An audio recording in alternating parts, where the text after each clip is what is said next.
42 fights, 42 wins, 31 knockouts. The super middleweight champion of the world is a master of the ring. That is the performance of the best fighter in Britain. Peter Manfredo is a true contender. He starred in the US reality series and he's out to ruin the Calzaghe homecoming. The next episode of the Amir Khan story hits your screens later. At Wembley back in February, Khan took less than a minute to take care of business. Oh, good right hand. I don't think he's going to get up. Enzo Maccarinelli, the WBO Cruiserweight champion, just loves to get the job done early. The lights have gone out on 19 of his 26 opponents. Plus, we've two of Britain's best welterweights going head-to-head. Takaloo and Michael Jennings will be getting very hot and cross for Easter. And Takaloo Jennings kicks us off here on ITV4. That one could be the fight of the night, followed by Enzo Maccarinelli's second defence of his World Cruiserweight title against the Canadian Bobby Gunn. We switch to ITV1 at 9:45, where Amir Khan lights up our screens once again. It's an 8-rounder for Khan against Doncaster's Steffi Bull. Then the main event, the brilliant Joe Calzaghe defending his world title against Peter Manfredo. What a great night of live boxing.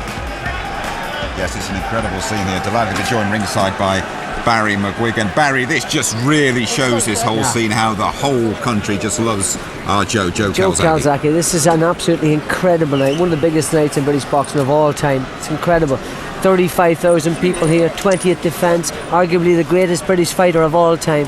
What an occasion. How much admiration have you got for Joe Calzaghe? Nearly 10 years he's held that belt. 10 years as champion. You know, holding the title for a couple of years is one thing, but holding it for that amount of time and being as good now as ever, even better, real vintage stuff, and he's a marvellous fighter, and I think he's going to put on a riveting performance tonight. Just finally, huge expectation on his shoulders. A lot of expectation. American TV Live, they want to see him.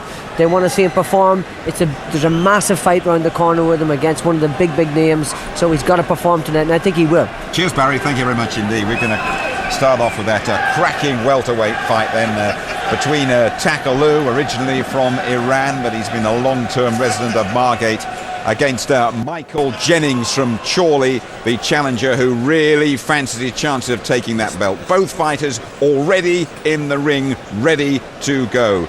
So are our commentators, John Rawling and Duke Mackenzie. Welcome both. First, to our MC, Michael Pass. Ladies and gentlemen, Frank Warren, live and exclusive on ITV4, sponsored by the News of the World, Rockstar Energy Drink, and on the internet with www.frankwarren.tv. Proudly present 12 3-minute rounds of boxing for the WBU's Welterweight Championship of the World. The officials have been appointed by the World Boxing Union and the British Boxing Board of Control. Commissioner for the WBU, Mr. Bob Rogers. British Boxing Board of Control steward in charge, Ron Pavett. Timekeeper at the bell, Neil Burner from Swansea. The 3 scoring judges at ringside for this championship contest are Carl Rogers from Spain, Rich Thompson and Mickey Van, both from England. Finally, when the action commences, the star referee taking charge of his 102nd world title contest, Mr. Dave Pryce from Woodlesford, Leeds. And so, introducing to you firstly, the challenger. Boxing out of the red corner, wearing the black coloured shorts trimmed with silver and red. At the weigh-in yesterday, he scaled on the championship limit, 10 stone, 7 pounds. From 30 contests, he has 29 wins, 14 of those wins coming by way of knockout, with only the single solitary defeat. He comes to the ring this evening as the former welterweight champion of Great Britain, presenting from Chorley, Michael the Lurcher Jennings. The opposing him, boxing out of the blue corner, wearing the claret, silver and green coloured shorts. At the weigh-in yesterday, he scaled 10 stone, 6 3/4 pounds. He also has an excellent record consisting of 30 contests, 25 wins, 17 of those wins coming by way of knockout with only 5 defeats.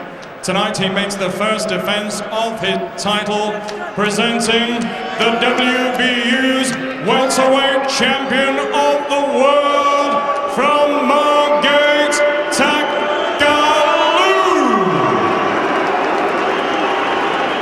Mr. Pryce with his final instructions, 12 3-minute rounds.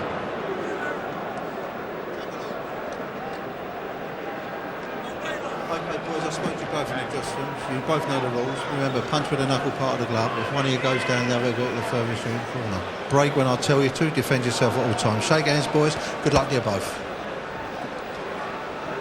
Has the makings of a really good fight, this one. Takaloo defending his WBU welterweight title against Michael Jennings, who's one of the fittest men in British boxing. Takaloo, certainly his camp, talking to them this week, felt that his punch power could be a key. He's a former WBU light middleweight champion, but hasn't really quite shown that punch power as a welterweight, and he's struggled a little bit, so the word is, in getting down to the 10 stone 7 pound welterweight limit. Jennings, as ever, well, he just about lives in a gym. He lives and breathes boxing, loves the sport, and he has made it comfortably, and his trademark is absolutely terrific physical fitness. He'll go 12 rounds provided Takaloo can't detonate a big punch on him.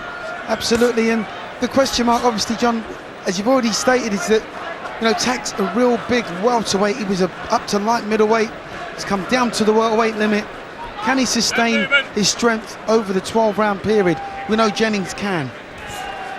Takaloo won that title in that pretty awful fight up in Belfast last year when he beat Eamon McGee. McGee, by his own admission, had a very bad night. He'd been out of the ring for a while and almost fought as though he was in treacle, just couldn't get to Takaloo, who himself wasn't a great deal better.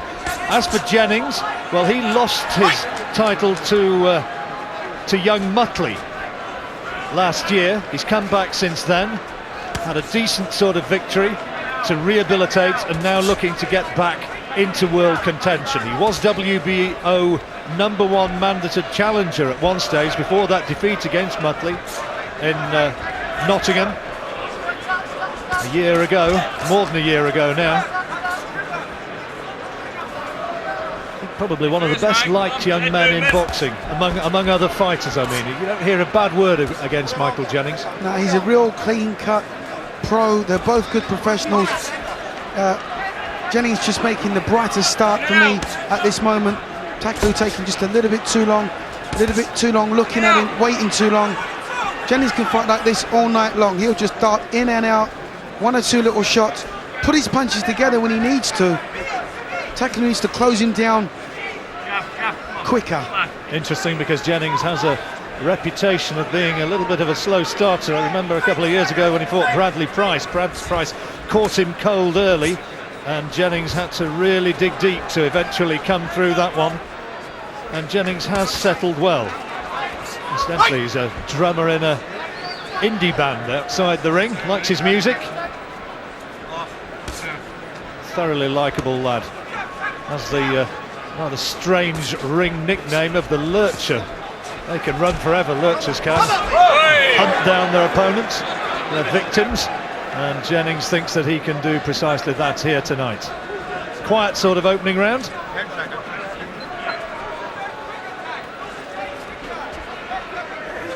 Jennings may be just outworking Takaloo in this opening period.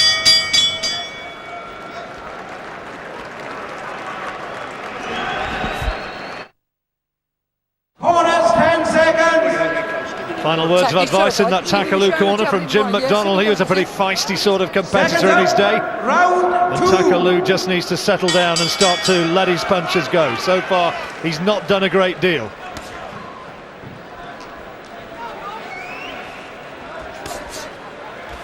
Takaloo just boxing well within himself.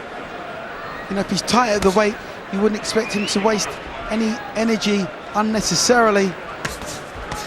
But he can't wait on Jennings, he just can't wait on him.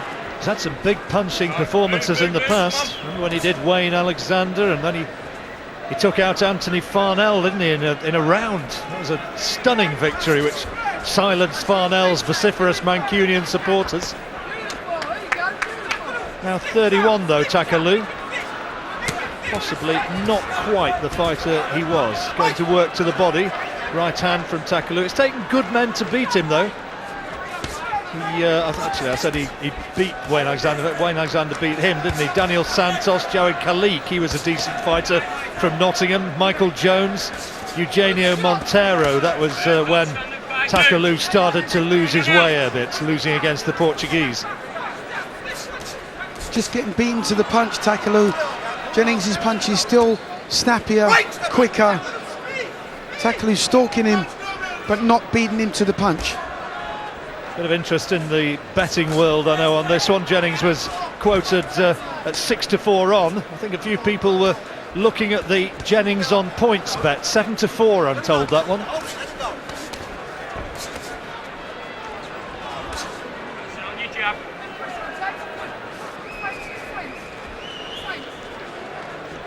Jennings won the British welterweight title. I was telling you about him losing that one to young Mutley. He won it with a stunning victory against the Midlands hard man Jimmy Vincent. Remember that one? Who went in there and just completely did a number on him. Absolutely. First round that was.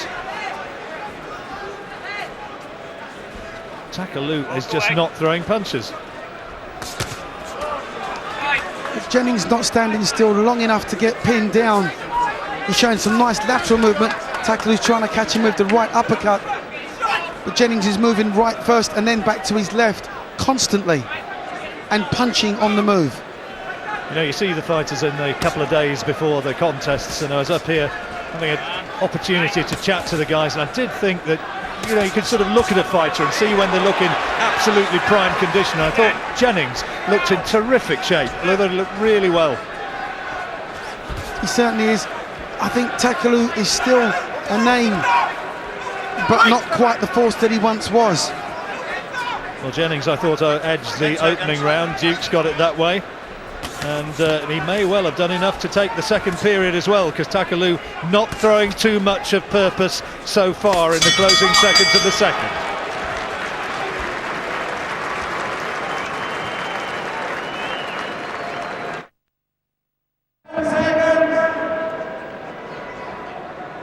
This one's kind of what they describe as a trade fight. People in boxing look at it and they say, well, look at the form lines. This has got the makings. Takaloo has the puncher's reputation, or had the puncher's reputation. Jennings trying to rehabilitate himself after that young Mutley defeat last year. Takaloo worried to lose this. How much future does he have in the sport? A lot on the line.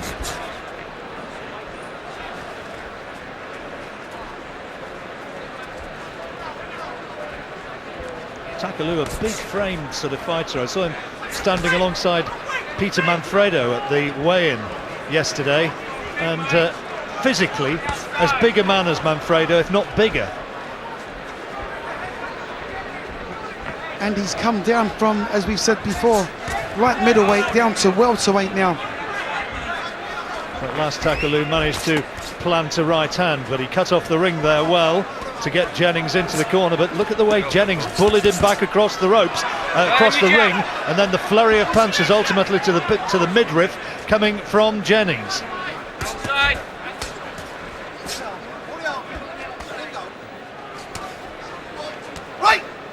So Jennings doing quite a good job on the inside in nullifying what Takaloo's trying to do. He's tying up his arms so he can't work freely. Coming back with lovely combinations, snappy combinations like that. Iranian-born Takaloo moved to this country when he was 6 years old. Jennings, as he says, comes from that great northern fight town, Chorley. He's got a sense of humour.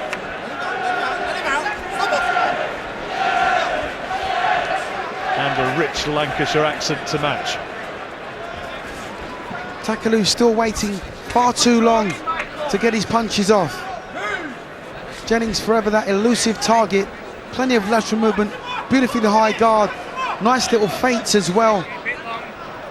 It's all Jennings so far.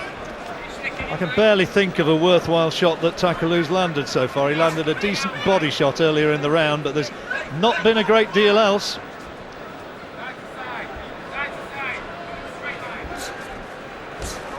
Calls from the Jennings corner, side to side, keep providing that lateral movement That elusive target, in and out, shots to the body and then up onto his toes, away out of harm's way. Jennings, his ring generalship at this present moment in time. Takaloo's cut, Duke, left eyebrow. Takaloo is cut here in this third round.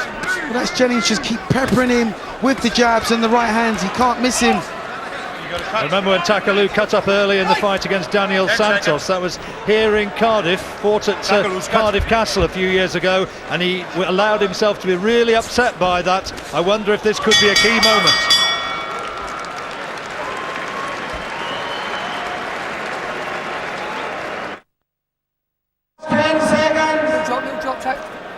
Well, the cut not looking too bad there. They've worked away in that corner. Maybe that the right hand caused the nick, and there was a little spurt of blood in the closing seconds of that third round, but the corner seemed to have done a good job working on the injury. You would expect, obviously, a change of tactic now from Takaloo. Terry Stewart doing a decent job working away on that cut in the Takaloo corner. Takaloo momentarily switching there, moving out to a southpaw stance, but now he goes back to orthodox. Feinting to throw that big right hand, but it's one thing to sort of stand in an aggressive manner, but you don't score too many points like that. Again, threatening but not delivering. And Jennings will probably know, or at least his wise cornerman will know, that he's done enough to take those first 3 rounds, and that's a big advantage at this early stage of the fight. Takaloo needs to settle into a rhythm, and he's not found any way of doing so far.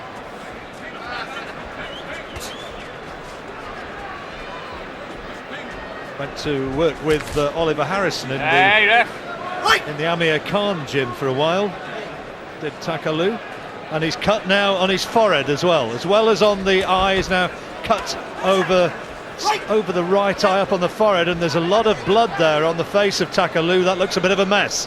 I think that was a definite accidental clash of heads. They came together, there was an infringement. I think Jennings also appears to be cut over his left eye. Whether that's blood off of Takaloo, we'll have to wait and see. I think that might be a smear of blood from Takaloo. I'm just trying to look closely as they come round into our corner, and I don't know though. No, maybe there is a cut. There's a cut. Yeah, there's a cut on the left eyebrow of Jennings, and the blood trickling down his left cheek. And we're only in the 4th round here, and already both fighters bearing the badges of conflict. Takaloo's looks far worse. The blood impairing his vision, going down into the right eye. It's high on his forehead though, isn't it?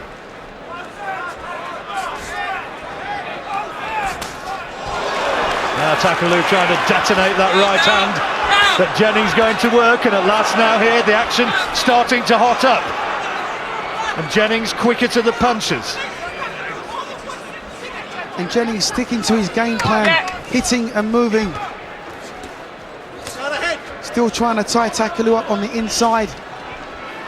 There was a theory in the Takaloo camp that Jennings might be a bit weak around the body, but they've not been able to get there.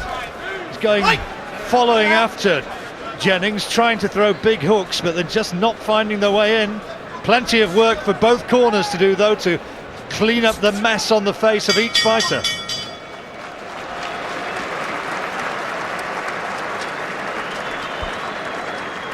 Let's go have a look in the Takaloo corner first of all and see what sort of damage there is there. There's the nick over the left eye, but there's also damage over the right eye. And here's some of the action now. There's the clash of heads. We think that's where the damage may have come to the left eye of Jennings.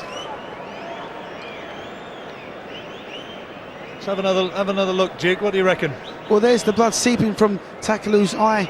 There's the clash right there. Now there's the clash of heads, which and there's opens up the other one. There's the cut right on Takaloo's forehead. And then when they came away, they found that Jennings had got a cut as well. Listen, stay cool. Stay cool, says Jim McDonald. Easier said than done, eh? It's on your forward, there's no problems. But get the jab working. Seconds up. Round 5. They want to see Takaloo starting to work behind the jab, box Jennings into distance. Well, unfortunately for Takaloo, when you reduce your weight and you're coming down from a much heavier weight to fight at welterweight, that he obviously is, your skin becomes even more fragile. Absolutely. And that's what we're seeing. That's why he's cutting so easily. Yep. I heard that in numerous occasions. I know that's one of Barry McGuigan's favourite observations, that when fighters maybe boil down a little bit too far, it makes them that little bit more vulnerable.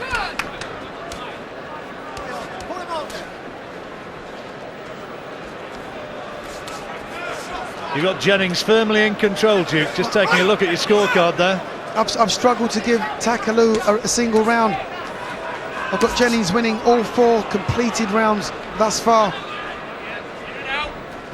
Pat Barrett works up in that gym, you know, the former European champion, works up with Brian Hughes, has been for many years, on and off, at the Collyhurst and Moston gym, on the way up on the Oldham Road there, in a real tough part of Manchester. And he says the thing about Jennings is that he's got the gears, he works through them, and he doesn't just fight for 4 rounds and then slow down. He can go at this pace for the full 12.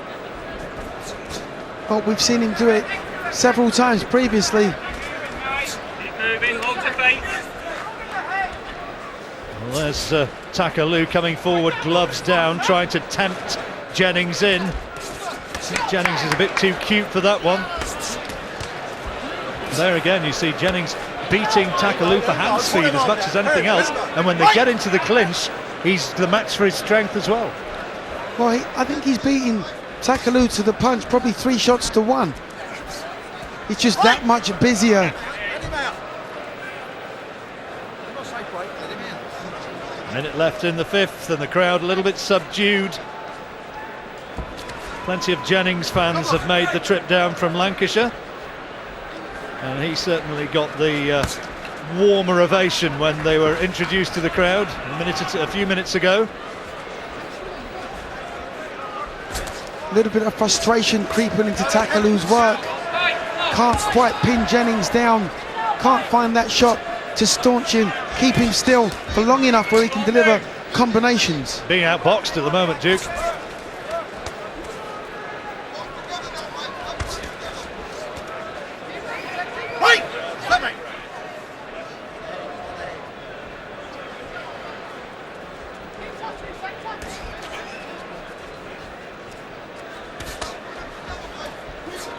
Jennings getting more and more adventurous with his own right hand over the top.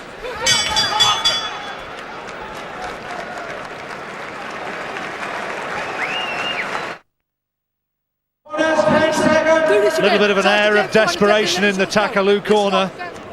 A second or two ago, we heard Jim McDonnell really reading the riot act to the man from Margate, saying, "This is it. All your years in boxing, he's been a pro since 1997, lose tonight, and where are you going to go? It's career on the line time." Takaloo just doesn't appear to have the snap in his punches. They're laboured.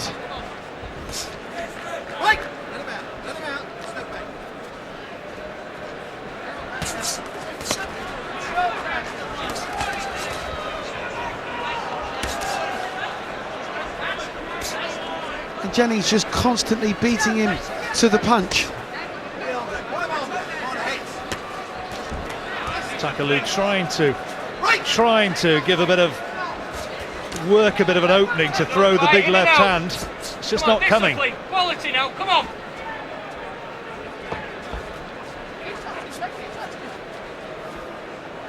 Takaloo may be thinking in his own mind, if he has a big round and if he expends a lot of energy, what's he going to have left? He knows that Jennings will be there for the next round if he doesn't stop him, if he can't get the knockout. You know, Jennings will be coming straight back at him. Terry Stewart in the Takaloo corner has done a pretty decent job on those injuries to the head. But there again, you see Jennings bullying Takaloo back. The 29-year-old Lancastrian looking physically the stronger man in there. See, this close quarter exchange will tire Takaloo far more than it will Jennings. There's not a lot of clean work gone in there, but the physical contact, the bodily contact will tire him out. if he's tight at the weight. Well, the punch power of Takaloo has not been a factor so far. The cut around the left eye of Jennings looks as though it's worsening a little. There's a bit of a mask of blood around that left eye now. There's the right hand of Takaloo, trying to tee off, but there's good right hand in return from Jennings. Both of them throwing solid shots. But, you know, I've said this before, John, one punch doesn't win you the round. It's been the only clean shot from Takaloo the whole round. It's like he's almost in a trance-like state. He just can't raise his game. I don't know if he's physically able. Well, they're imploring him to work harder, just throw more shots. Now you see him trying to repel Jennings with a flurry of body shots, but Jennings will not be denied and keeps boring his way forward. Dave Parris having a look at those little clubs around the back of the head, bordering on the bounds of legality.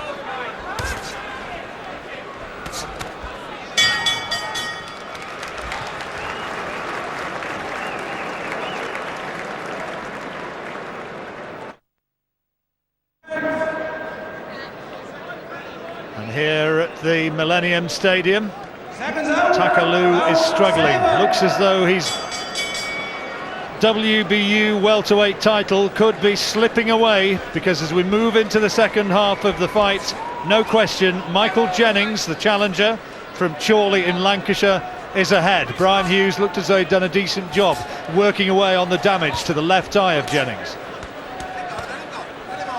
Well, we say that, John, but we don't know how these judges are scoring this fight, and it being such a subjective thing, scoring. I can't help but think that they can have him at least, 3, maybe 4 rounds up. Well, if Takaloo's winning this fight, according to the judges, then they're seeing a different fight to the one I'm seeing. Although I must confess I got it wrong that time when he lost to Mutley, young Mutley, the Midlander. I thought that Jennings had won on that occasion, but the judges gave it a different story. They went for the power shots of Mutley as opposed to the work rate of Jennings. Oh, now what's that about? Left hand from Takaloo after Dave Parris had clearly shouted break, stop boxing. There's a real urgency behind Jennings' jab now.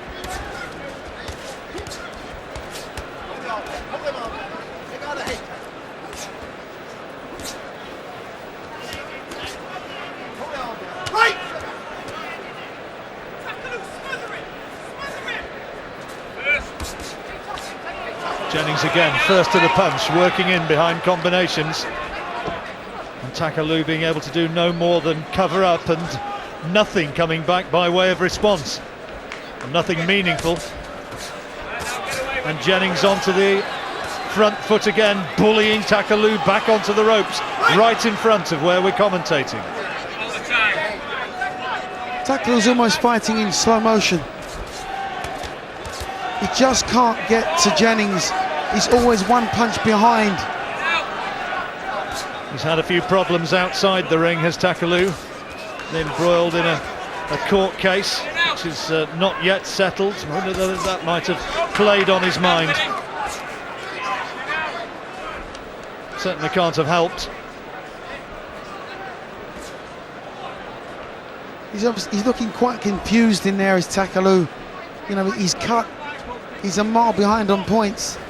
Needs to find a big punch from somewhere to turn the tide. I don't know if he can. Well, who knows? Maybe he's still got time to do it. Maybe he can still drag it out. But he's certainly, some of the snap and fire of his earlier days in boxing haven't been there tonight, as his head's rocked back again by those 2 leads as Jennings doubles up on the left jab.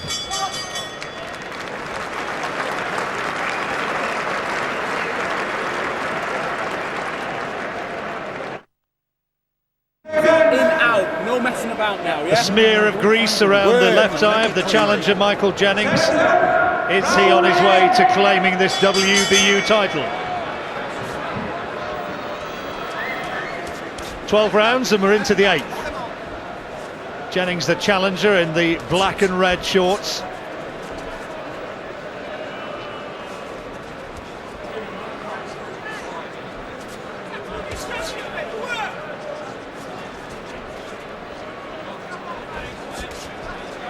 Nice little combination from Jennings, nice little 1-2s. In his mind, he can see the finish line. You know, we're into the 8th round. Last quarter of the fight, he can see the finish line in his own mind. And he's putting in a lot more pace and a lot more urgency on his punches. The pace can only quicken now, and Takaloo's work rate must almost certainly drop. Well, Michael Jennings has been a professional since 1999. Only got the one defeat on his record, and the referee rightly, I think, saying let's keep the heads out of the equation. Yeah, that one defeat for Jennings came last year against young Mutley on a winning run since, and here trying to regain lost ground in his career. Maybe the WBO #1 rating was a little bit of an inflated ranking, but nevertheless it showed that this lad was certainly very much in the world title mix-up at one point. The current WBO champion is one Mr. Margarito. Who's a bit tasty. He's a little bit tasty, John.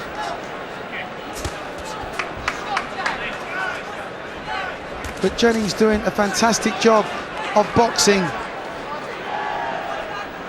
Hasn't really lost concentration at all throughout the whole of this fight. Stinging, snappy punches again from him. Now it's his turn to try and work Takaloo on the inside to the body.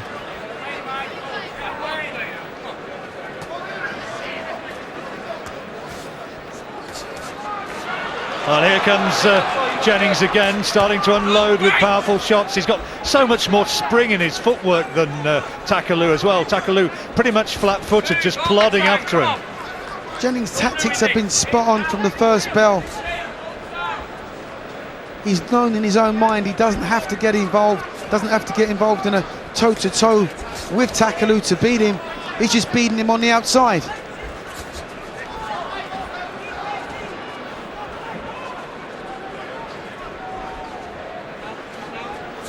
But this kind of a fight is really just for the purists of this game. It's just pure boxing.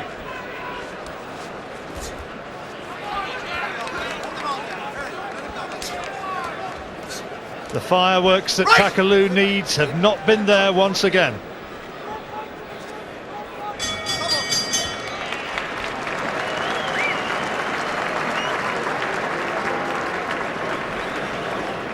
Well, certainly the way that Duke McKenzie and I are reading this, Michael Jennings, the challenger, very much in control, and Takaloo needs something big to turn it around. I wonder how Barry McGuigan's reading it. Barry? John, I see it exactly the same. Last third of the fight, and really, Takaloo has just turned up and the well is dry tonight. He's got no snap, he's got no speed. Jennings is beating him to the punch every single time. He's running off combinations, and what's significant is now in the last 2 rounds he's starting to bring the fight to Takaloo. Takaloo's still tough, he's got that looping overhand right, but and he's going to trade on his toughness, but it's all Jennings up to Sorry.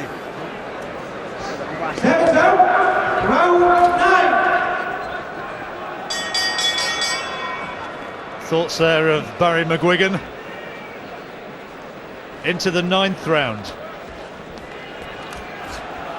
And you know, you could, I think, if you were looking at it through Lancastrian glasses, score every single round to Jennings. It's possible. I struggle to give Takaloo a single round, maybe a share of one of the rounds, but certainly no more than that. Takaloo's got to really find a big shot, take the spring out of Jennings' legs. Goes to work for the body with that right hand, but it was only a glancing blow. And still Jennings, the physical fitness fanatic, is up on his feet, providing just as much lateral movement and speed as he was in the opening round. Remarkably fit fighter. There's only 2 questions I would be asking myself in this particular fight, John, about what I'm seeing is, A, is Takaloo dead at the weight? or B, is Jennings just that much better than he is? Or is Takaloo a declining force? Solid right hand, while you were saying that from Jennings, it was a really good quality shot, and he's fighting very effectively in retreat, picking his man off with leads as he moves back.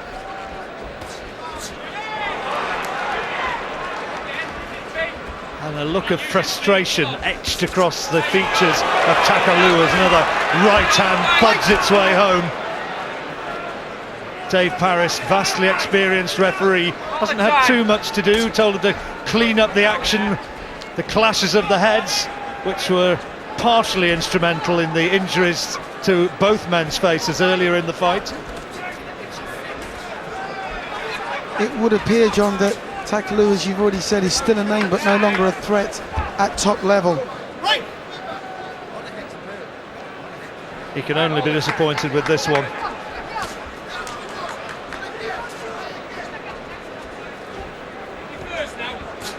Jennings hasn't stopped moving all night long. No, he's done very well indeed.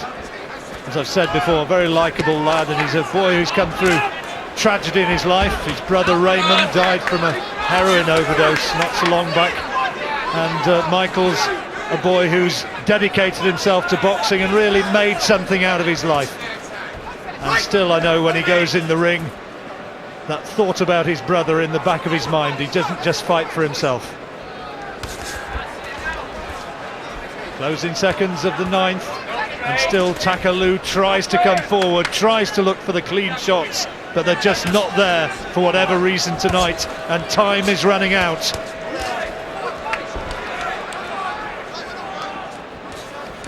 Takaloo willing.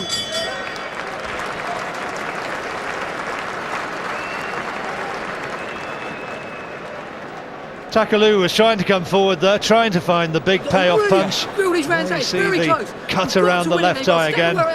Match him all the way through. Just hear what's being said in that corner. You've got the game plan. You stick in the jab, you're touching him, and now you're putting the shots together in bunches. You've got to work hard, Tag. Stand there, a 1-2 and then jump out. Oh, they wanted more out of him. On the other side, on the Jennings corner, I think they're a lot altogether more happy with the way things are. It's about one now, Tag. It's about the mindset. Don't wake up tomorrow and start crying. Do it now. I've told you that before. Tag, I'm being honest, you're probably behind. Almost got panic in his voice. You've got to go. Take both hands, not reckless, but hard work. Seconds out, round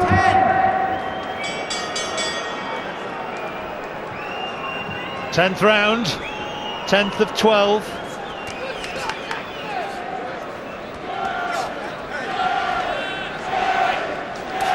Well, Takaloo has to gamble now. He's got to roll the dice, he's just got to let it go. Well, very well rolling the dice, but if you can't find the table to throw him down on, he's just been chasing shadows almost all the way through tonight.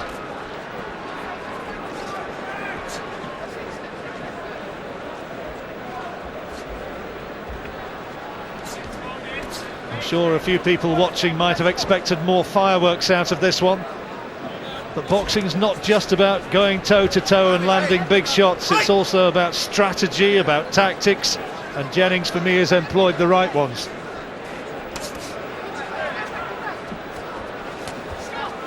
Still up on his toes, staying right away from Takaloo, in and out, doubling up on the jabs and then landing those cute little rights over the top like that, and another one.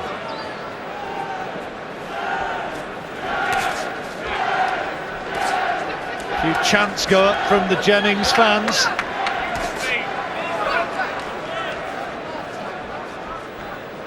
And you just feel that Jennings has still got so much more in the tank. He can do this all night long. He's in a nice rhythm. He's got his conditioning. Managed to keep his composure throughout. Hasn't put a foot wrong all night long. And Takaloo's just been hitting thin air. Certainly has.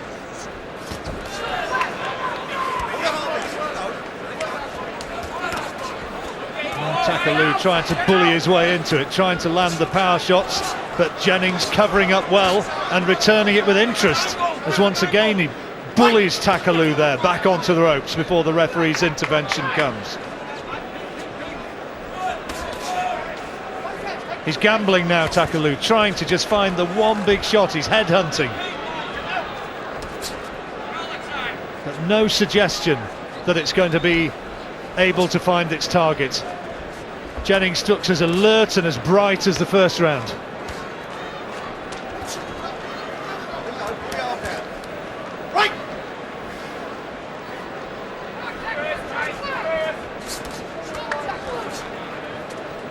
You know, unfortunately for Takaloo, he's really looks old in there tonight, John. Yeah. He's grown old overnight, he really has.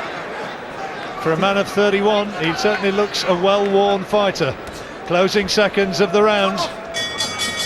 Another one for Jennings.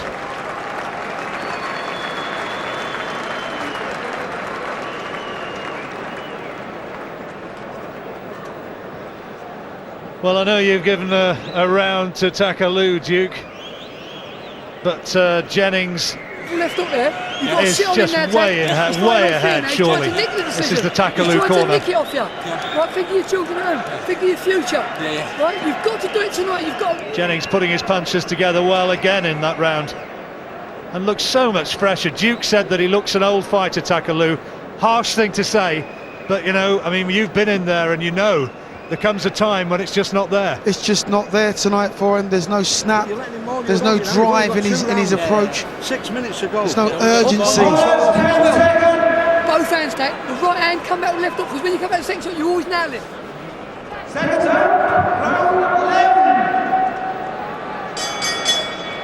Just 6 minutes left, in which Takaloo, the champion from Margate, in the white, green and red shorts, who must be behind on the judges' scorecard, surely just 6 minutes in which he can now find a way to roll back the years and turn this one around. You can see he's coming in gloves low, trying to tempt Jennings in and trying to at last get the openings for his big punches which so far just have not been there. Well, the mind is willing, but the body is oh so weak. In comes Jennings again. Nice, effective, quick 1-2s, good snapping, straight punches. Guard still kept high and still so elusive, up on his toes, moving around. And Takaloo doing little more than trudge after him. You kind of wait for Jennings' pace to drop. It's not going to happen. The only time I've really seen Jennings' pace drop was against Bradley Pryce when he got chinned, you know, and then his pace drops. But it's not remotely looked like happening here.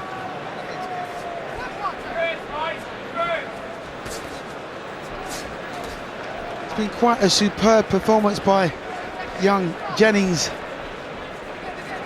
Say young, he's not that young. I mean, he's 29, isn't he? But he looks like a 19-year-old the way he's jumping around the ring. Oh, good right hand from Jennings, really good shot there. And once again now, Takaloo's face is an absolute mess of blood. Right hand side of the face, particularly from that injury on the forehead, now dripping into his right eye, and as you said before, Duke, got to be affecting his vision. Absolutely, he doesn't appear to have anything left now, Takaloo, except just a little bit of ambition.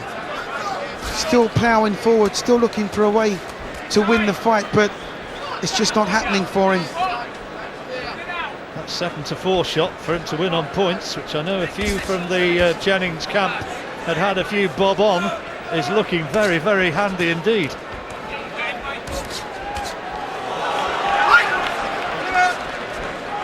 Jennings still landing with everything that he's throwing at Takaloo.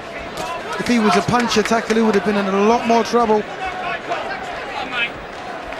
Well, Takaloo's had his moments when he's thrown big punches before, but he's just not had the speed, maybe the snap to find a way through with those shots in this particular fight, where Jennings has comprehensively outboxed him. And there again, Lovely little combination from Jennings, catching the eye in the closing seconds of a round once again that for me he's dominated.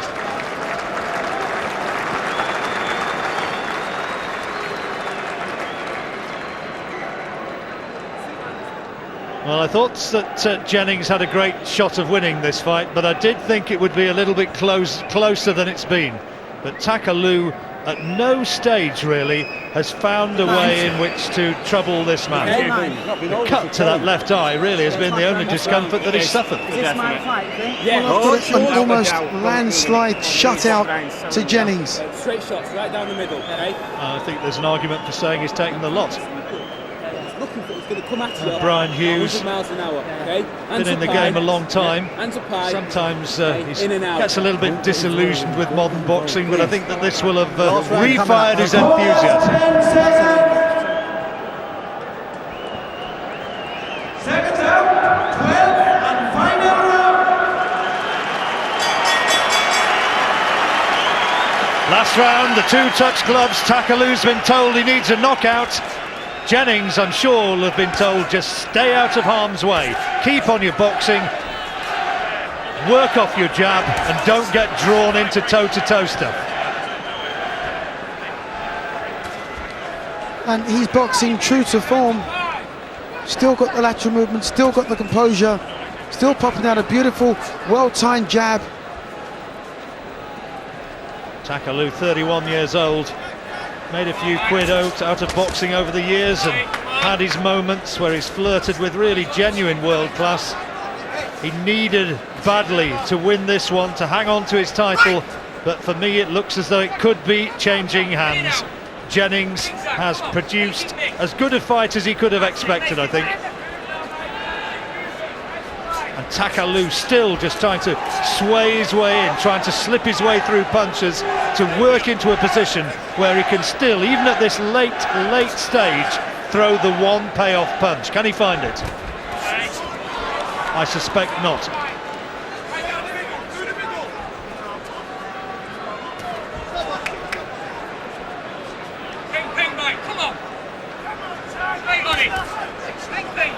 Jennings still oh so fresh. Isn't he just? Great tribute to his dedication.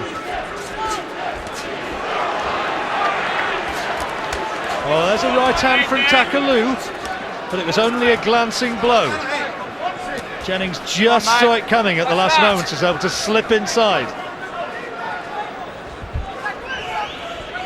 Yeah, Jennings doing the right thing now, just getting on his bike. He knows this one's in the bag, doesn't have to take any unnecessary risks. He's allowing Takaloo to follow him, to chase him.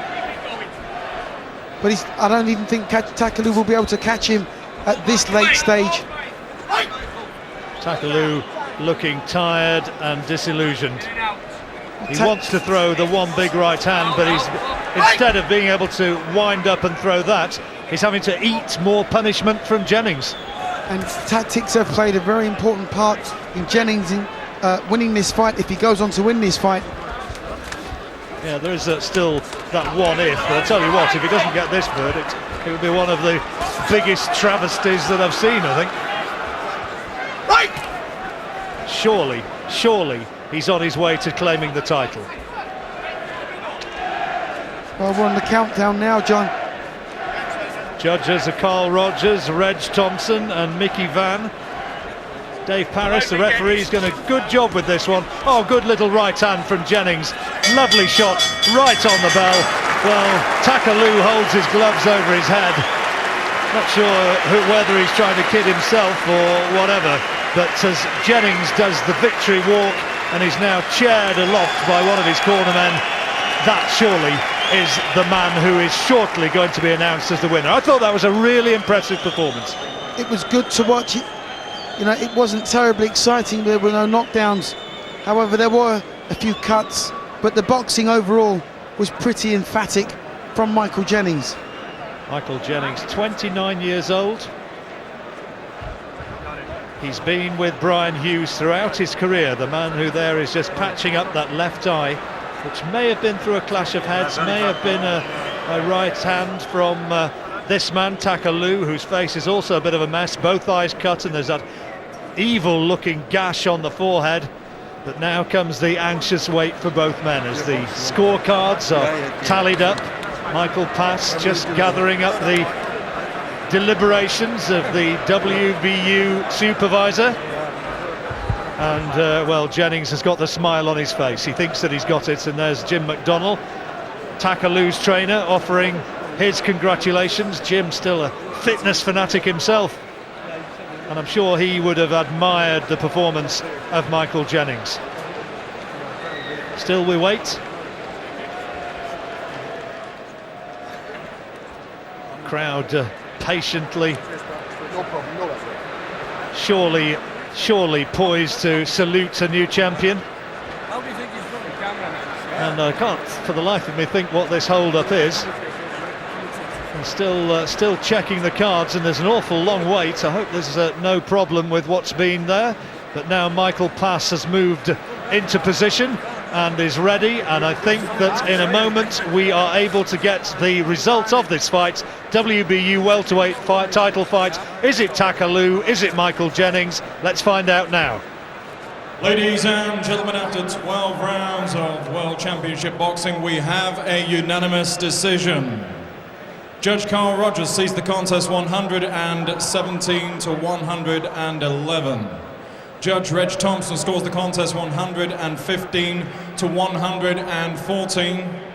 And Judge Mickey Van scores the contest 115 to 113. All three judges in full agreement via way of unanimous decision, and new Jennings has got it. welterweight champion of the world from Chorley, Michael the Lurcher Jennings. Michael Jennings from Chorley is the new WBU welterweight title. One of the judges only scoring it by 1 round, which I find absolutely baffling. 2 rounds from another, 6 rounds from the third, which is closer to where I had it.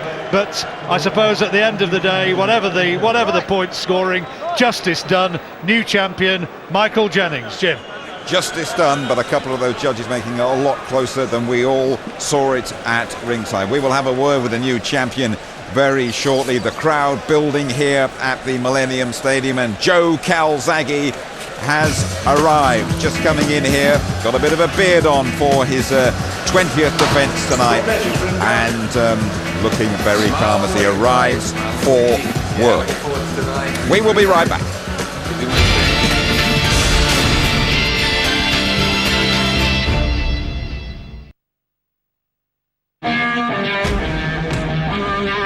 The time is now for a real contender. 6 big fights, 2 proud nations, 1 Sugar Ray Leonard Cup, the Contender Challenge, UK versus US, coming soon to ITV4. Oh, that's extraordinary. This heavyweight moves like a lightweight. ITV Boxing, sponsored by the Mitsubishi L200. It's hard.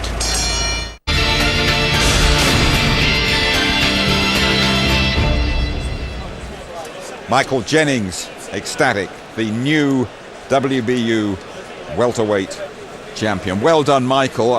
We all rated your performance very, very highly indeed. We were a bit surprised the judges scored it rather closely. Yeah, I mean, I'm not good at reading the points, me. Like, I'm always every 2 minutes I'm asking Brian and Del, how am I getting on? They said you're way in front, like, and that is what I am bad at. You know, sometimes it does get me to go into a fight because I'm thinking I'm losing a fight, but tonight I just listened exactly to what they said, and I come off the victorious one. How important was this one for you? Where were you going if you'd have lost for a start?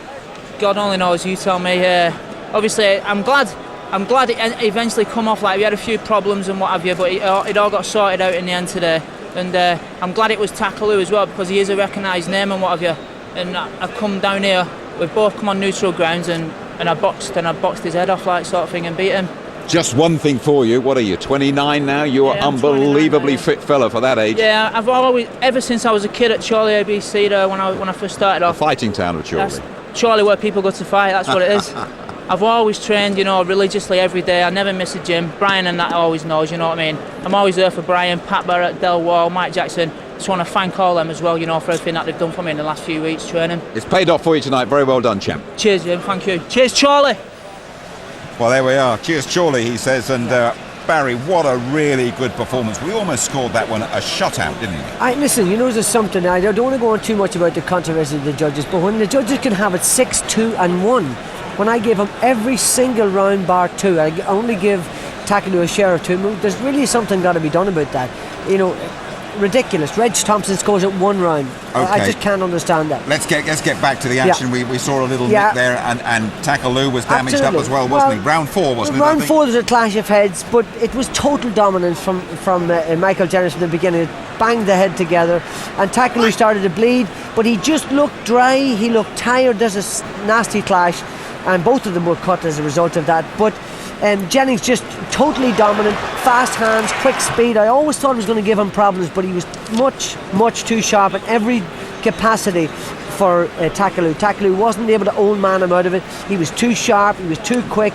He had lovely subtle little moves on the inside, sharp as a razor, and his movements and his speed won his fight. It's just tough for him. He hasn't got that one knockout punch, hasn't he? You know, he doesn't have that, but if he had that, he probably would have a weak chin, or some other types of vulnerability. That's the way God makes us. And he was absolutely fantastic. And it's great. He's such a lovely kid. It's great to see him back in the mix now with the like of Kevin Anderson and Young Mutley and Ali Numembe, Commonwealth, British title fight. It's all there for him now. Takaloo, very quickly. Takaloo got a rekindle. I don't know if there's much left in the tank.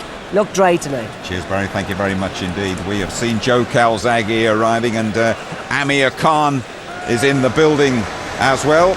Amir Khan fighting a little bit later on. He will start off our show on ITV1 at 9:45. Peter Manfredo, the contender, is not here quite yet. What are we? 20 minutes to 9 now. And coming up next, we have the Welsh Cruiserweight Enzo Maccarinelli, just about one of the biggest punches you'll find anywhere. Take a little bit of advice from me.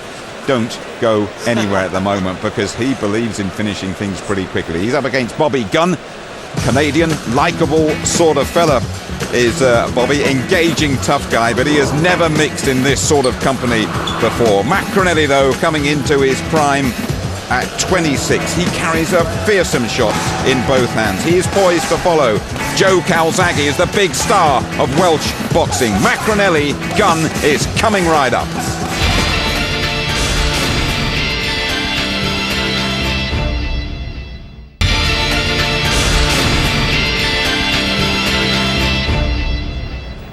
We are at the Millennium Stadium, bang in the centre of Cardiff, for a massive night of boxing. They're expecting the biggest indoor crowd ever in Europe. 35,000 fans under the roof here, and the Welsh fans will give a huge welcome to Enzo Maccarinelli, their engaging world cruiserweight champion. Now, if you like big hitters, Enzo is right up your street. Let's rejoin MC Michael Pass.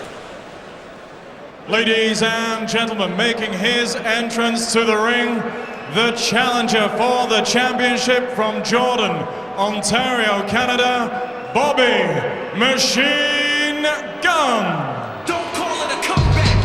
I've been here for years. I'm rocking my peers. Bobby Gunn, 33 years old, Canadian born, now living in the United States, challenging for Enzo Maccarinelli's WBO Cruiserweight crown. He's fought as a bare-knuckle fighter. He's fought in unlicensed contests. He's actually an extremely engaging character. Now a devoted worker for the church in the community in which he lives, and enjoying every moment of being over here. He said to me, I really like this guy Maccarinelli. In fact, I like him so much, I find it hard to think that I'm going to fight him. Well, he knows that he's got to fight him now, and if he doesn't give a decent account of himself, he's going to be on the receiving end of shots from one of the biggest punchers in world boxing today. There you have him, Bobby Gunn. Is it going to be his moment? I wonder. And now, ladies and gentlemen, here comes the hard-hitting world champion from Swansea, Wales, Enzo Maccarinelli. There's always a bit of Swansea-Cardiff rivalry hereabouts. But Enzo Maccarinelli, the young fella from Swansea, is one of the most likeable men in British sport today. Now fighting out of the Calzaghe gym, trained by Enzo Calzaghe, Joe's father, and a real no-nonsense sort of figure once he gets in the ring. He's got real power in both his fists. Left hand particularly devastating, but his uppercuts, a real solid shot, stands 6'4", and for a cruiserweight, a very, very big man indeed. Coming into this on the back of a 1-round, 71-second knockout victory over Mark Hobson. Can he keep up that sort of form tonight? As Jim Rosenthal was telling you, you really don't want to blink when this man is in the ring. Enzo Maccarinelli, the WBO Cruiserweight Champion of the world.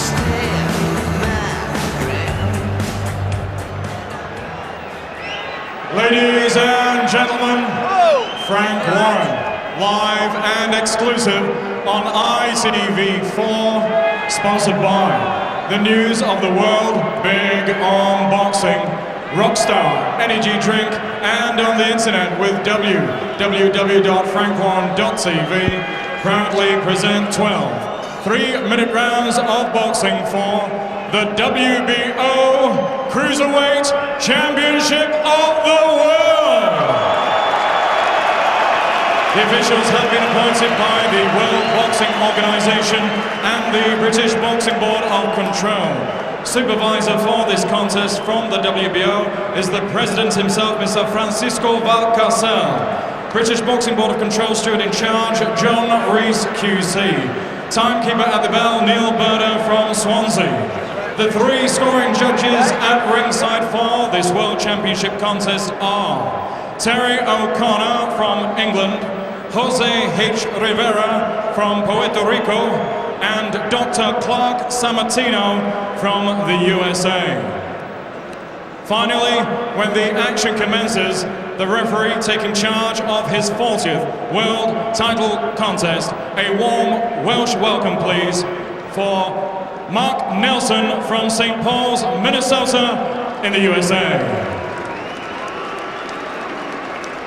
And so, introducing to you the boxers themselves. Firstly, fighting out of the red corner, wearing the tartan-coloured shorts trimmed with yellow. At the weigh-in yesterday, he scaled 195 pounds or 13 stone, 13 pounds. He has an excellent record consisting of 18 contests, 16 wins, 13 of those wins coming by way of knockout with only 2 defeats. Presenting the challenger from Jordan, Ontario, Canada, Bobby Machine Gunn. And opposing him, boxing out of the blue corner, wearing the black-coloured shorts trimmed with white. At the weigh-in yesterday, he scaled 200 pounds exactly, or 14 stone, 4 pounds. He also has an excellent record consisting of 26 contests, 25 wins. 19 of those wins coming by way of knockout with only the 1 single defeat. Tonight, he makes the 2nd defense of his title, presenting the WBO Cruiserweight Champion of the World from Swansea with Enzo Maccarinelli.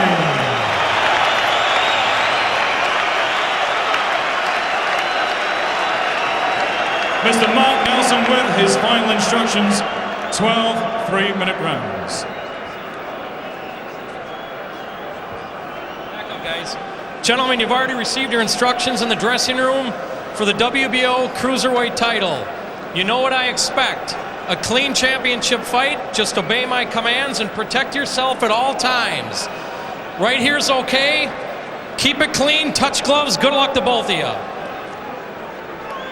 You see the 2 men face to face there, and only too obvious what the physical differences are. Maccarinelli standing 6'4", just over, and Bobby Gunn only a fraction or so over the 6-foot mark. When he turned professional back in 1989, he actually fought as a welterweight.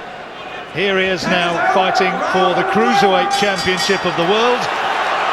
He's a colourful character, got some real blood-curdling stories about what went on during his bare-knuckle days, which are I think probably for the good of all concerned, I'll not repeat on air at the moment, but suffice to say that they're interesting and gory.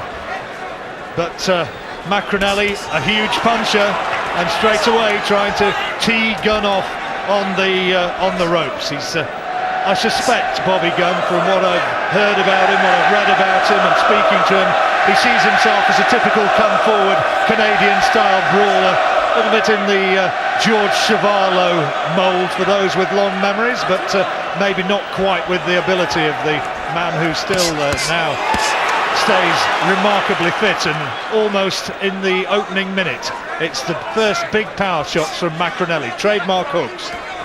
Yeah, I don't know if Gunn's going to get the time to come forward. Maccarinelli just hits so hard. He's already rocks him with that shot. Beautiful uppercut. Well, Gunn tried to go to work to the body. There's blood around his right. I think his nose might be cut. I think his nose is cut. And there, that nose is a legacy of the unlicensed days as well. He's not got too much cartilage in there. It's not a particularly pleasant sort of sight seeing him pressed down on the end of his nose, and I think that the punches of Maccarinelli have already inflicted damage in there. And we're not even, well, we're just into the second half of the first round.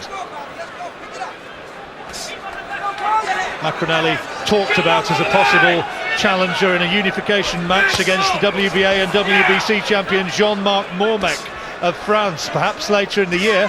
If that were to happen, that would be a real eye-catching sort of fight. Good straight right from Maccarinelli. And Gunn takes the uppercuts, and he's not thrown too much back so far.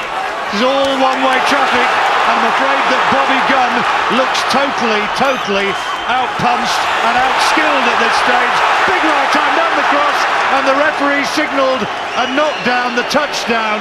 And Gunn's got a smile on his face, but there are still 40 seconds to the end of this first round, and I'm not sure that he's going to see it through to the bell.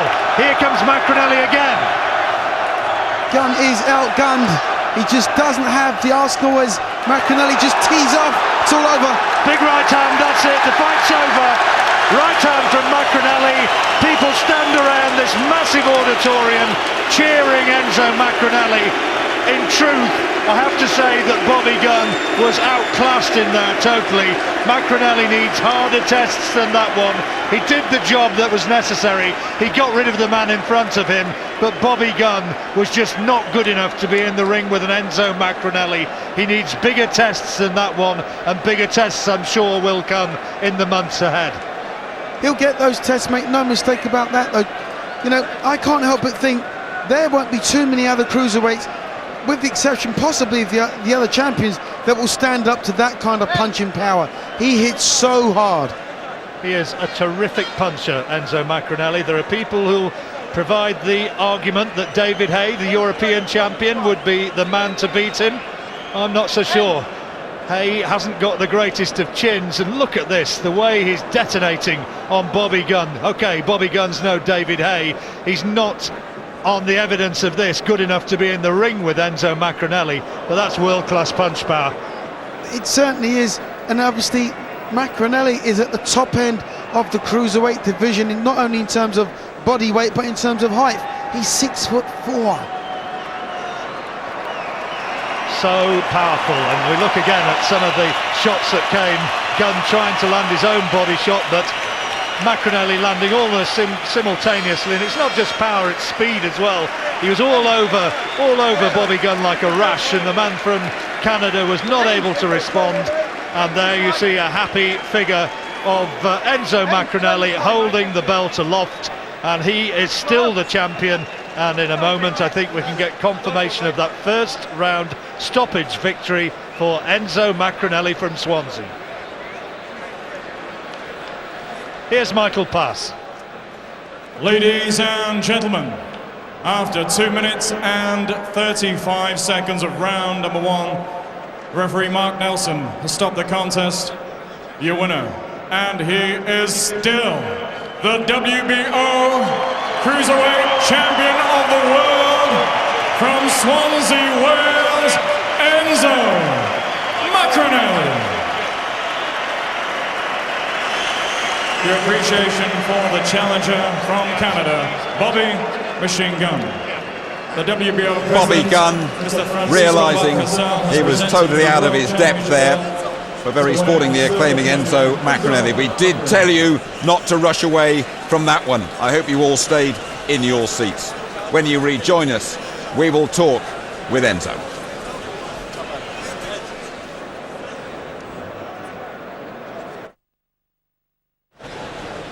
Enzo Maccarinelli, still the champion. Quick night's work for you. Too quick for your liking? Unfortunately, I'm one of these people who can take people out with single shots. And all credit to Bobby Gunn, he took some big shots in there. You know, I think a lesser man would have gone a bit earlier as well. But I took my time behind the jab. I didn't go rushing things. I knew I hurt him. But you know, with Enzo Calzaghe, he sort of calmed me down a little bit. But the same ferociousness, it's an odd equal thing. I only ask you that question because with this massive crowd here who are keen to see as much of you as possible, and typically you've got the job done in double quick time. Yeah, I think, on one hand it could be gutted that it went early, but on the other hand everyone loves a puncher, everyone wants to see knockouts, and when I come in the ring, guaranteed something happening with me. Who do you fancy now, the Frenchman, Mormac? I fancy anyone. It's no problem at all who I fight. I think I'm ready for anyone out there, and I've looked at the Cruiserweight division, and it's nothing there to put any fear in me. So Frank will make the deals, we'll fight anyone. Before we have a word with Mr. Calzaghe here, just give us a Welsh view of the scene that we have got here in Cardiff tonight. Oh, it's unbelievable. I've always said boxing fans are the best in the world, and Welsh fans in particular, and you can see here tonight in this stadium, I think it's 35,000 people here. It's an immense atmosphere, and it's going to get louder as well. I'm sure you'll enjoy a confirmation of your night's work, and if you look here, Bobby Gunn, as you say, a nice fella, a brave fella, but he was a punching bag for you there tonight. Yeah, he's been sparring Emmanuel Novo, I think he is, who's highly rated in America. He's the NABO champion, and apparently he's been giving Novo a lot of problems. But seeing my power, I can just take anyone out. Whenever you hit, your opponent shakes. Something like that, yeah, Jim. Okay, let's have a word with Mr. Calzaghe. He's had a pretty hard day at the office here today, haven't you? It's been enjoyable because everybody won so far. That's good. Absolutely. But what a performance, obviously, by Enzo. It's it was brilliant when he came here. Now it's really turned into a monster. That's a human monster. That's it. There's no other word for it. A human monster, and how far can he go in this game? He won't let you get away with that one, by the way. Well, no, I honestly believe he's going to definitely reign the Cruiserweight without a question of a doubt. And after we've already planned I think we'll let it loose one day. How about heavyweight? How about that? Really? Why not? You fight the bloody heavyweights as well. Okay. Now, no problem. Just give us a final inkling. We saw him arrive a little bit earlier on. How's the boy? How's Joe feeling? Joe, once again, they've really trained really, really well. As you can see, everyone so far really performed pretty well, very well actually. And I think Joe will do another number, hopefully, same as a little I call big little Enzo, big Enzo. Right? Okay. Listen. You take a break. We're going to take a break now as well and talk to Barry McGuigan in a moment. But Manfredo has arrived here, I've just been told, at the Millennium Stadium. Here he is, the contender, wired for sound, ready to go. Does he really know what he is going to be facing? And he said quite simply at the press conference, don't worry, I have come here to win. We'll be right back.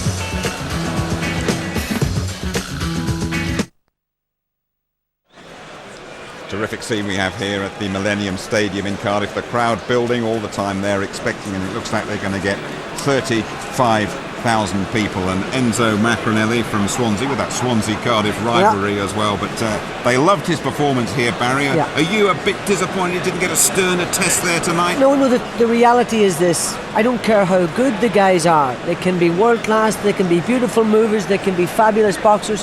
If he hits these guys, they're out. He is the most destructive, and I don't like to use this word, but concussive hitter as well. Unbelievable puncher. And let me tell you something, John Momac, David Hay, O'Neill Bell, Steve Cunningham, every single one of the top cruiserweights, they better look out for this guy because he is a murderous hitter. And his boxing ability is going to get better, and there'll be much harder nights than that, but it's nice to get an early day at the office. It is, of course it is. And we looked at Bobby Gunn, who as we said, was moving up in class, wasn't he? And he fancied the job yesterday, but from the moment he got in there, he wasn't going to stay very There's long. no question about it, but I mean, he just hits so formidably hard, this guy. I mean, he touches you with shots and you feel him, he shake you right to your boots. And when he hits you with uppercuts and shots around the side, even if he half hits you, he takes you out. I mean, that left hook, Bobby Gunn was staggering back there, but he never actually got his shots off. I mean, he should really have gone out and burst into Maccarinelli. That's the only chance he had, was early in the fight, but he didn't do that. And once Maccarinelli starts to nail you with that left jab, it's good night Vienna. Just fine. He is a sort of crowd-pleasing fighter that everybody watching on ITV4 and the thousands here absolutely love. He could well be the next big Welsh star when Joe Calzaghe turns it in. Absolutely. I'm telling you, this kid is a diamond in the rough. He's a burgeoning superstar. He's really going to be something big. He's a lovely family man. He's got it all going for him. He hits so hard. He's so exciting. Okay, thank you very much indeed, Barry. There's plenty of boxing talent, I can assure you, this side of the Severn Bridge, including Bradley Pryce, who is also trained by the fellow we've just been talking to, Joe Calzaghe's father, Enzo.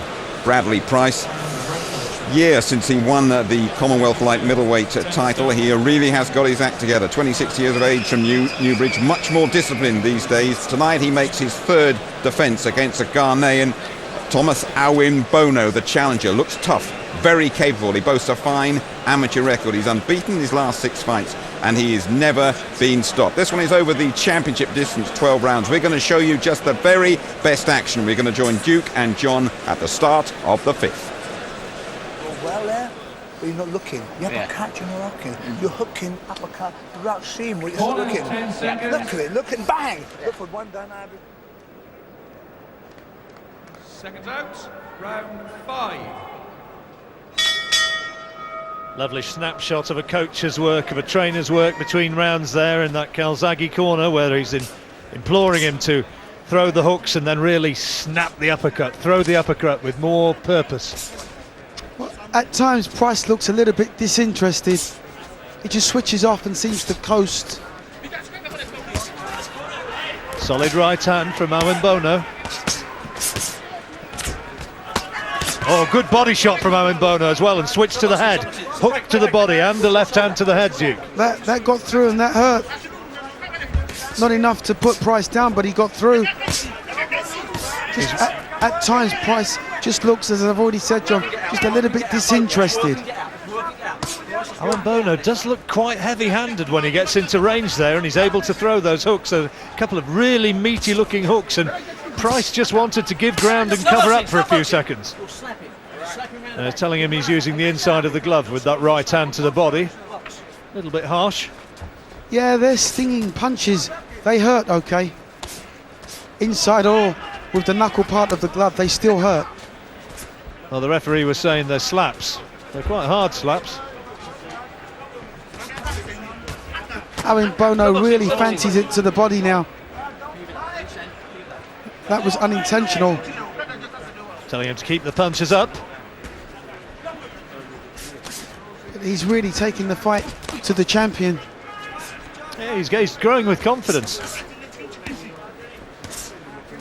I've got Pryce ahead in this fight, but I think a few of the rounds have been close. And Awimbono is having the better of this one at the moment, as Pryce again is forced back onto the ropes, right in his own corner. Good body shots. Solid left hooks from the African. Well, it's a change in tactics from Awimbono.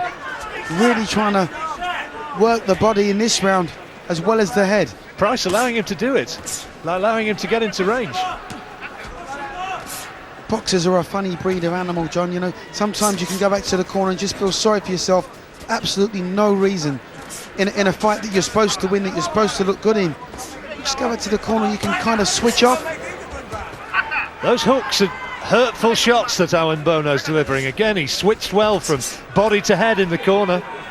And the left hand aimed at Pryce's jaw was only just off target. I'm sure that Enzo Calzaghe will read the riot act to Pryce at the end of this round. Well, I reckon he's losing this. I reckon he's losing this round. He's landing one or two decent shots in the closing seconds, but the bulk of this round has gone to Awimbono.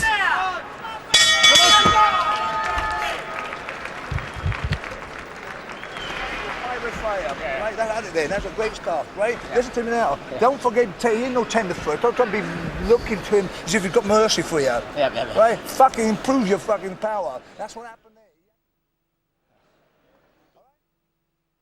Right? He's there for war. So let's go back with war. Don't be telling who's going to be changing. Right? Hurt for fucking punch. I think it's fair to say that that's what's generally construed as the riot act that Bradley Pryce was getting in that corner. Solid shots from Awimbono. Pryce responding well in the last few seconds, but I don't think doing enough to win the round. Too little, too late. 10 seconds. Soften yourself. He's going to Seconds hurt. out. The fucking Round 6.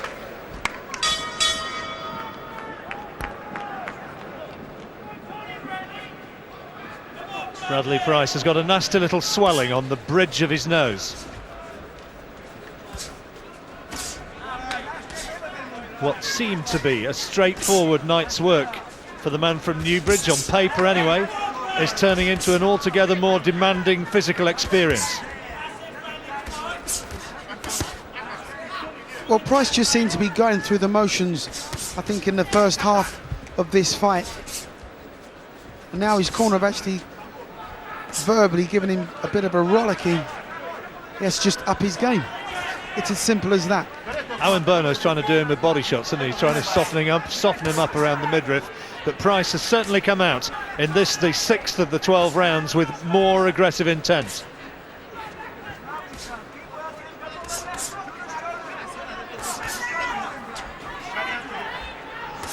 Bit of use of the shoulder as he tries to bully Awimbono back across the ring. See, Pryce goes back and his left hand is down by his waist. He's trying to turn side on, but he's not doing it effectively enough, and he gets clipped with the right hand.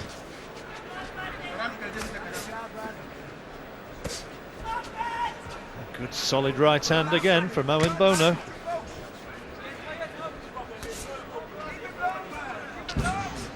Tables have turned ever so slightly, as you can see in this round.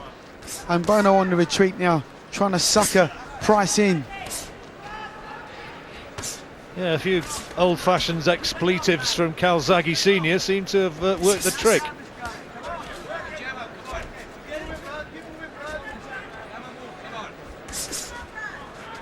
Did you like the gentle approach in the corner, Duke, or did you like somebody bellowing in your ear?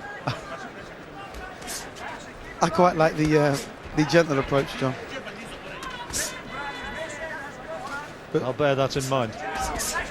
Nicky Duff didn't exactly have a gentle approach with me. One of British boxing's great characters, Mickey. Still very much fit and well, I'm happy to tell you. It's good work from Pryce. Switching attack from body to head. It's been a better round for the Welshman this, but there's a good body shot from Awimbono. Well, the referee's saying it's low. It was marginal. Certainly forced Pryce involuntarily to drop his gloves. When Pryce boxes, Awimbono puts his punches together, combination punches together, he's a different class. Yeah, I think this has been his best. I think this has been his best round for a little while.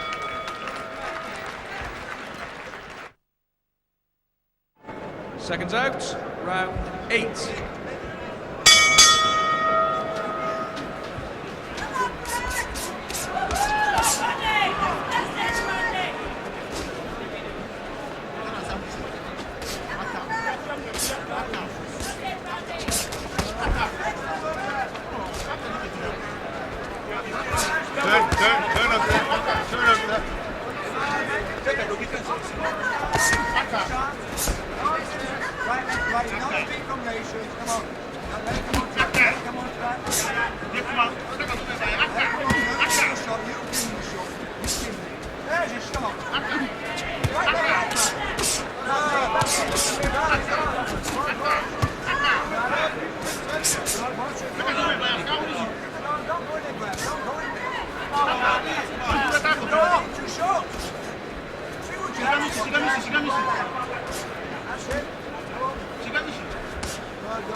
Seconds out, round 8.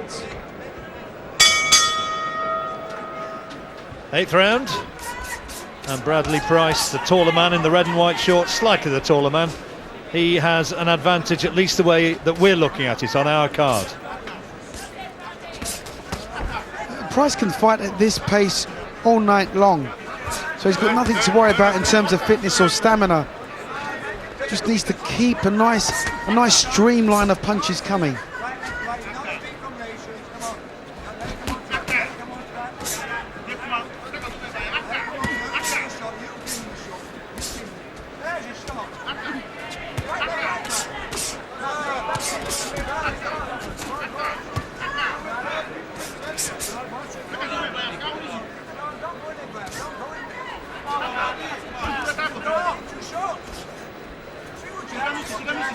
Imploring him in the Pryce corner to double up on his jab, let the shots go, keep up the pressure, don't let Awimbono, I said Akinwande, don't let Awimbono get himself into a rhythm. These are strong boys. I think Bradley Pryce would like to be fighting Henry Akinwande. He's 6'8" or whatever he is.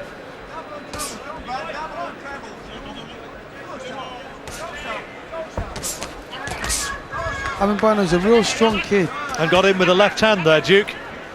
And it just made Pryce blink for a moment as he wound up with the left hook. Pryce switches to southpaw. Good uppercut, good solid right hand. And that's made the African give ground. And Pryce senses it.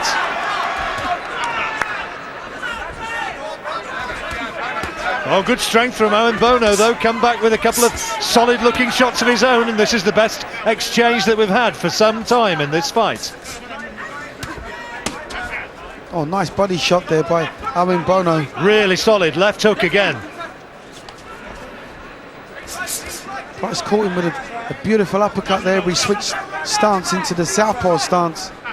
Seemed to shake him up, but he had a rapid response from Awimbono.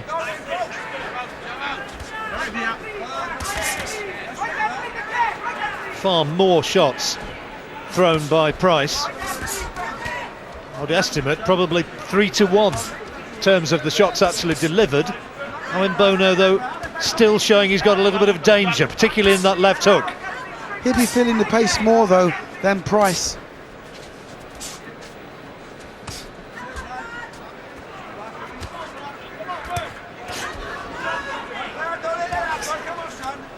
Four rounds to go after this. And Bradley Pryce in his third defence of this Commonwealth crown, clipped again by the left hook in the closing seconds of the round, but it's showboating. Seconds out, round 11. Just 2 rounds remaining now, and Pryce struggled a bit in that last round. I gave that one to the African Duke, just narrowing the gap a little. Still got Pryce ahead, but he's not finding it perhaps the easy night's work that he'd anticipated. Maybe just underestimated this guy a little. And that's exactly why he's performing the way that he is. He's probably underestimated Awimbono, come down to his level because he's only had a handful of fights, and probably thought to himself, you know, I can win this fight any way I want. And this is the kind of performance that he puts in.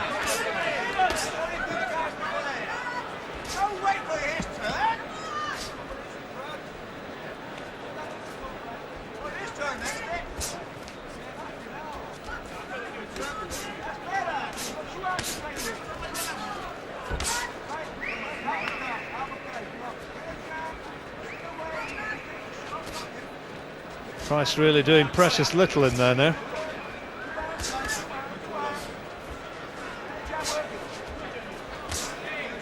I don't think he's tired. I just think he switches off, has a little bit of a lackluster approach to the rounds. He's a mile ahead. I wonder if he's just having 1 or 2 problems with the breathing. He's got a lump on his nose.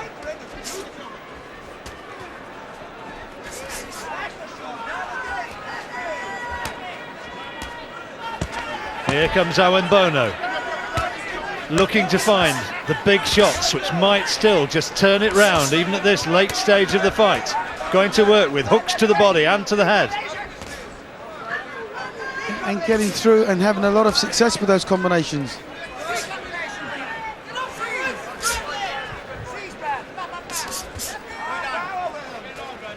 Well, Pryce is his own worst critic, and I feel after this fight he probably won't be too pleased with himself. Well, it's certainly not a vintage Bradley Pryce performance.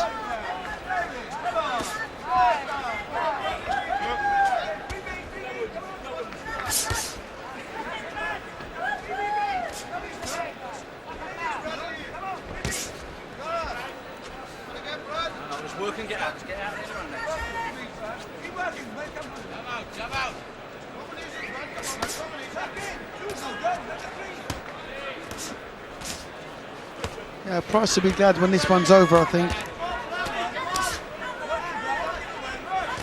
It's fair to say the crowd is less than enthralled. And this is finishing in Awimbono's favour again. He's finishing the round strongly. Just wonder if there is a question mark about Pryce's fitness.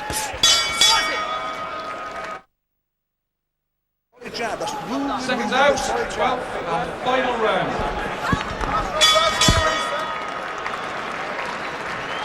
Last round, and a sporting touch of gloves and a little hug from Pryce for Awimbono. And he heard Enzo Calzaghe saying keeping and winning titles isn't about knocking people out, it's about just going out there and winning the fight. And he said work away behind the jab, touch him, let the punches flow, and that's what Pryce is trying to do in the opening seconds of this, the 12th and final round. Well, barring the knockout, I would imagine Pryce is in a comfortable lead and will get the judge's decision. Yeah, he's going to have to be knocked out, surely, to lose this one, although Awimbono, as Enzo Calzaghe was suggesting might happen, is trying to drag Pryce into the trenches in the last couple of minutes or so of this fight. He'd like nothing more than to actually wage a real big toe-to-toe exchange. He gets it. What a good shot from Pryce. Good right hand, really good uppercut, and another one.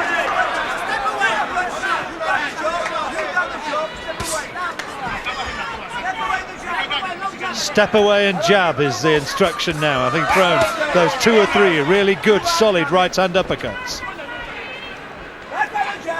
This is quite cute from Pryce.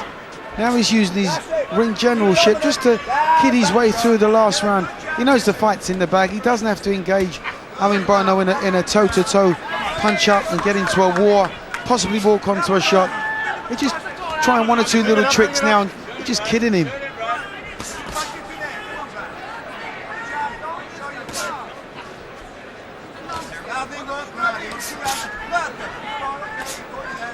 Awimbono seeing Pryce dropping his gloves in the last few seconds, trying to get in with that one big bingo punch, the one payoff punch, which might still sway it, even at this late stage. I think Pryce is just too fresh at the moment in this last round to get suckered in. I think Awimbono is very tired and he's obviously very desperate. I've got Pryce winning this by 4 or 5 points if he can take this last one. Maybe 9-3 or 8-4, that sort of margin. Dangerous thing to say, all subjective as ever, it depends on what the judges are seeing. Judges, let me remind you here, Terry O'Connor, Dave Parris and Mickey Vann, all experienced star-class British referees.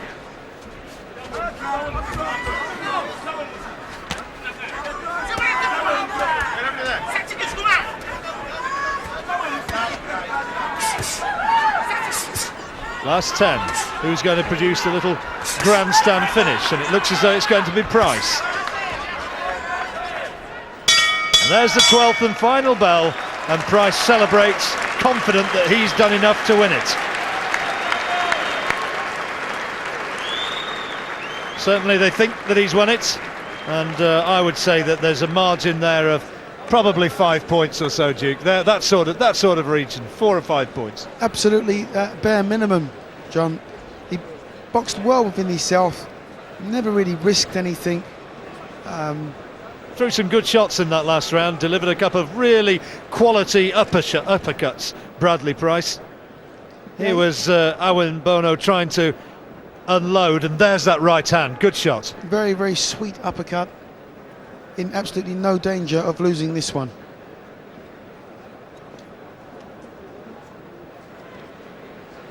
Bradley Pryce just waiting in the corner there as the cards are being totted up. Master of Ceremonies Michael Pass just peering over the ropes as the Commonwealth inspectors just make sure this is absolutely right.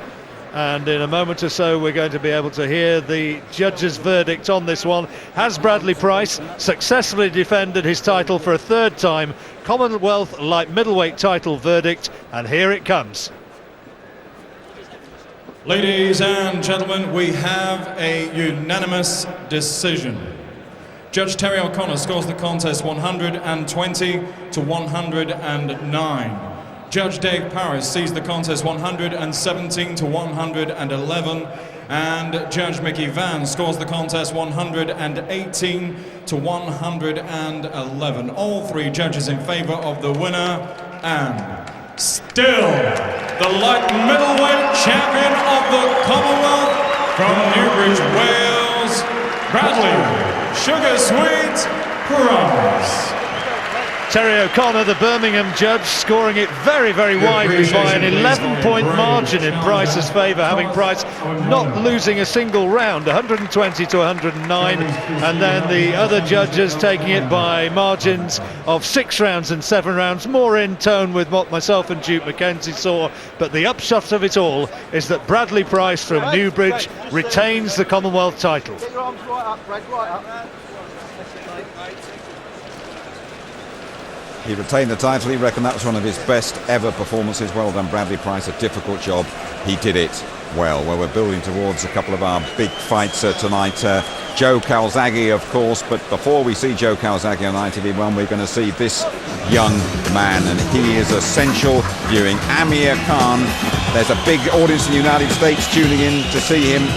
And he is warming up and ready to go. Look how big and how powerful he's become, Amir Khan, going for victory number 12. Goodness me, he looks good. And we'll look ahead to Amir's fight and to Joe Calzaghe's in the company of Barry McGuigan. Look at the scene we've got going here when you rejoin us.